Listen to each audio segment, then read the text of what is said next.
welcome back to another COVID-19 update. Today I want to talk about hydroxychloroquine and azithromycin, the combination. What have you got to lose? So this drug combination has become widely used, in great part because Donald Trump has been touting it. Donald Trump is not a doctor. He's contradicting his advisors. His advisors had recommended that, or had stated simply that, well, there's some evidence that it might work, but it remains to be seen whether it does work and whether it's safe. The FDA has given emergency approval for its use during this pandemic, pending the results of the studies that will answer the questions as to whether it is effective and safe. The idea was that if you had a very sick, hospitalized patient whose prognosis was questionable, whether they were going to make it or not, or they were going to be severely ill and on a ventilator for a prolonged period of time, a physician could consider the use of it pending the results of these studies. Well, that's gotten turned around to it's almost being given out as a routine treatment for the infection, at least by many physicians now. So a lot of people are saying, well, what the hell? What have you got to lose? Why not just give it? We use it for malaria. We use it for lupus. What's the problem? Okay, so let me tell you what the problem is. Hydroxychloroquine prolongs the QT interval. Azithromycin prolongs the QT interval. COVID-19 causes myocarditis. In some cases, we don't know how often and how severe it is, and myocarditis increases the QT interval. So you say, well, what's the QT interval? What's that about? Why is that important? Well, if the QT interval becomes prolonged, that's a measure of how fast electricity is conducting through the conductive pathways of the heart, which controls the rate of the heart and the rhythm of the heart. If that slows down in a certain way,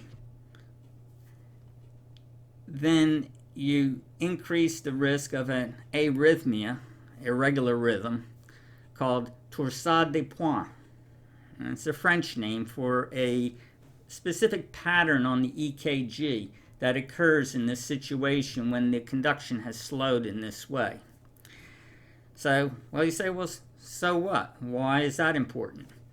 Well, if you develop torsade de pointes, it frequently can deteriorate to ventricular tachycardia and ventricular fibrillation. And if you're familiar with that, you know that they frequently deteriorate to cardiac arrest and death. So, that's the problem. What can it hurt? Well, death can hurt. Is this a problem?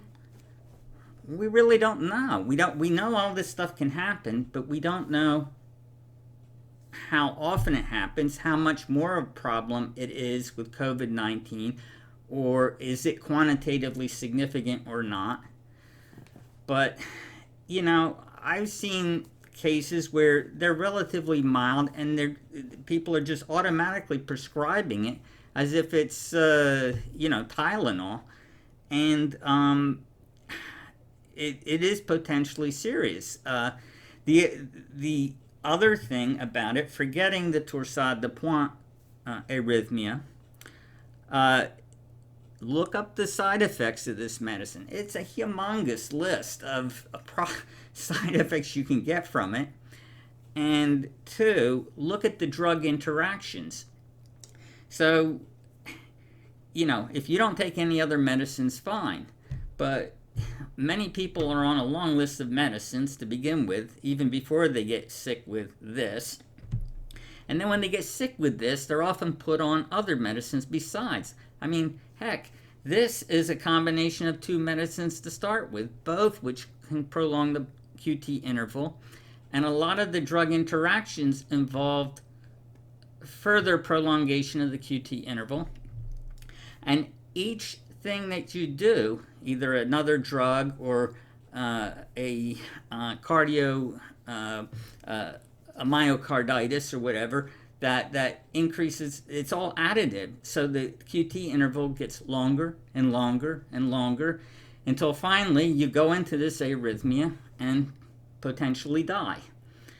So again, I hope the studies show that this drug really makes a difference and it helps. That would be terrific, but we just don't know that yet.